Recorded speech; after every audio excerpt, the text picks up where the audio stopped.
Android tips and ட்ரிக்ஸ்க்கு amaze applications எல்லாம் பாருங்கள். வணக்கம். சாம்சங் மொபைலில் வைப்ரேஷன் பேட்டர்ன் எப்படி சேஞ்ச் பண்ணுறது இந்த வீடியோவில் பார்க்க போகிறோம். வைப்ரேஷன் பேட்டர்ன் அப்படின்னா யூஸ்வலாக நம்மளுக்கு வைப்ரேட் பண்ணுறப்போ ட்ரு சவுண்டு தான் வைப்ரேட் ஆகும். பட் சாம்சங் மொபைலில் சில different type of vibration method கொடுத்துருக்காங்க. அது எப்படி சேஞ்ச் பண்ணுறது இந்த வீடியோவில் பார்க்கலாம். அது கூடவே சாம்சங் கேட்லாகில் இருக்கக்கூடிய கால் அலர்ட் அண்ட் ரிங்டோன் செட்டிங்ஸை பற்றியும் இது கூட பார்த்துடலாம். ஏன்னா நம்மளுக்கு எந்தெந்த ஃபங்க்ஷனுக்கு வைப்ரேட் ஆப்ஷன் தேவை, எந்தெந்த ஃபங்க்ஷனுக்கு வைப்ரேட் ஆப்ஷன் இல்லாமல் சவுண்டு மட்டும் தேவை, இது எல்லாமே இந்த செட்டிங்ஸில் கொடுத்துருக்கிறதுனால இந்த ஆப்ஷன்ஸை பற்றி இது கூட சேர்த்து நம்ம பார்த்துடலாம். ஃபர்ஸ்ட் உங்கள் சாம்சங் மொபைலில் கால் லாகில் செட்டிங்ஸ் போயிடுங்க. இந்த செட்டிங்கில் கால் அலர்ட் ரிங்டோன்ஸ் ஒரு ஆப்ஷன் இருக்குது, அதை ப்ரெஸ் பண்ணிக்கோங்க. இந்த கால் அலர்ட் அண்ட் ரிங்டோன் டேபுக்குள்ளே இருக்க எல்லா ஆப்ஷன்ஸை பற்றி நம்ம டீட்டெயிலாக பார்க்கலாம். ஃபர்ஸ்ட் ஆப்ஷன், நீங்கள் ஒருத்தவங்களுக்கு கால் பண்ணுறீங்க, கால் பண்ண உடனே அவங்களோட காலை அட்டன் பண்ணுறாங்க, அதாவது ஆன்சர் பண்ணுறாங்க அப்படின்னா, அப்படி ஆன்சர் பண்ணுற டைமில் உங்களுக்கு வைப்ரேட் ஆகணும் அப்படின்னா இந்த ஃபர்ஸ்ட் ஆப்ஷனை ப்ரெஸ் பண்ணிக்கோங்க. அதாவது வைப்ரேட் வென் கால் ஆன்சர்டு இந்த ஆப்ஷனை ப்ரெஸ் பண்ணிக்கோங்க. அது மாதிரியே நீங்கள் கால்லாம் பேசி முடித்த பிறகு கட் பண்ணுற டைமில் உங்களுக்கு வைப்ரேட் ஆகணும் அப்படின்னா வைப்ரேட் வென் கால் ஏன்ஸ் இந்த ஆப்ஷனை ப்ரெஸ் பண்ணிக்கோங்க. இப்போது நம்ம கால் அட்டன் பண்ணோன்னே வைப்ரேஷன் எப்படி செட் பண்ணுறதுன்னு பார்த்தோம். கால் பேசி முடிச்சு கட் பண்ணோன்னே எப்படி வைப்ரேஷன் செட் பண்ணுறதுன்னு பார்த்தோம். இது மாதிரியே கால் கனெக்ட் பண்ணுறப்போ உனக்கு டோன் வேணும் அப்படின்னா இந்த ஆப்ஷனை கிளிக் பண்ணி டர்ன் ஆன் பண்ணிக்கலாம். அதுமாதிரி கால்லாம் பேசி முடித்த உடனே கால் எண்ட் பண்ணுற சமயத்தில் உங்களுக்கு டோன் வேணும், அதாவது வைப்ரேஷன் இல்லாமல் டோன் மட்டும் வேணும் அப்படின்னா வைப்ரேஷன் மெத்தட் ஆஃப் பண்ணிவிட்டு இந்த டோன் ஆப்ஷனை நீங்கள் கிளிக் பண்ணி டர்ன் ஆன் பண்ணிக்கலாம்.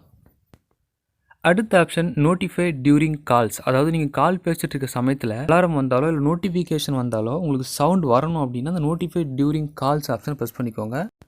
அடுத்து உங்களுக்கு கால் வர்றப்போ ஒரு ரிங்டோனை நீங்கள் மாற்றணும் அப்படின்னா இந்த ரிங்டோன்ஸ் ஆப்ஷனை ப்ரெஸ் பண்ணி இங்கே சில டிஃபால்ட் ரிங்டோன் கொடுத்துருப்பாங்க, இல்லை ரைட் சைடு மேலே ஒரு ப்ளஸ் ஆப்ஷன் கொடுத்துருப்பாங்க, அதை ப்ரெஸ் பண்ணி உங்களுக்கு தேவையான ரிங்டோன் நீங்கள் மாற்றிக்கலாம். அடுத்து வைப்ரேஷன் பேட்டர்ன் எப்படி சேஞ்ச் பண்ணுறதுன்னு பார்க்கலாம். ஸோ இங்கே சில டைப் ஆஃப் வைப்ரேஷன் பேட்டர்ன் கொடுத்துருப்பாங்க. ஜஸ்ட் இந்த ஆப்ஷனை கிளிக் பண்ணுங்கள். இங்கே basic call, heartbeat, ticktock, waltz, zig அப்படின்னு சில டைப் ஆஃப் வைப்ரேஷன் கொடுத்துருப்பாங்க. இப்போ நம்ம ஒவ்வொரு ஆப்ஷனை ப்ரெஸ் பண்ணி வைப்ரேட் எந்த மாதிரி டிஃப்ரெண்ட்டாக வருது அப்படின்னு நம்ம ப்ளே பண்ணி பார்க்கலாம். ஃபர்ஸ்ட் ஆப்ஷன் பேசிக் கால், இது நார்மலாக எல்லா ஃபோன்லேயும் இருக்கிறது. அடுத்து ஹார்ட் பீட், இந்த ஹார்ட் பீட் சவுண்டு மாதிரியே வைப்ரேஷன் வரும் அப்படின்னு சொல்கிறாங்க. அடுத்து டிக்டாக், அடுத்து வாட்ஸ், அடுத்து ஜிக். இப்போ நம்ம பார்த்த வைப்ரேஷன் மெத்தடில் உங்களுக்கு எந்த மெத்தட் தேவையோ அதை நீங்கள் கிளிக் பண்ணி பயன்படுத்திக்கலாம். அடுத்த ஆப்ஷன் வைப்ரேட் வென் ரிங்கிங். நாம் இதுக்கு முன்னாடி பார்த்தது நம்மளுக்கு கால் பண்ணுறப்போ வைப்ரேட் வேணும், கால் பேசி முடித்த உடனே வைப்ரேட் வேணும் அப்படின்ற ஆப்ஷன்லாம் செட் பண்ணியிருந்தோம். பட் இந்த ஆப்ஷன் என்ன அப்படின்னா நம்மளுக்கு கால் வர்றப்போ வைப்ரேட் வேணும் அப்படின்னா, கால் வர்றப்போ வைப்ரேட்டோட வரணும் அப்படின்னா வைப்ரேட் வென் ரிங்கிங் இந்த ஆப்ஷனை ப்ரெஸ் பண்ணி டர்ன் ஆன் பண்ணிக்கோங்க. அடுத்து last option play keyboard tones. நம்ம கால் பண்ணுறப்போ நம்பர் போட்டு டயல் பண்ணுவோம் பார்த்தீங்களா, அப்போது நம்பர் டைப் பண்ணுறப்போ உங்களுக்கு டோன் வேணும் அப்படின்னா அந்த ப்ளே கீபோர்ட் டோன்ஸ் ஆப்ஷனை ப்ரெஸ் பண்ணி டர்ன் ஆன் பண்ணிக்கோங்க. ஸோ கடைசியாக இந்த வீடியோ உங்களுக்கு யூஸ்ஃபுல்லாக இருந்துச்சு அப்படின்னு நீங்கள் ஃபீல் பண்ணிங்கன்னா இந்த வீடியோக்கு ஒரு லைக்கும் நம்ம சேனலை சப்ஸ்கிரைபும் பண்ணிக்கோங்க. நன்றி.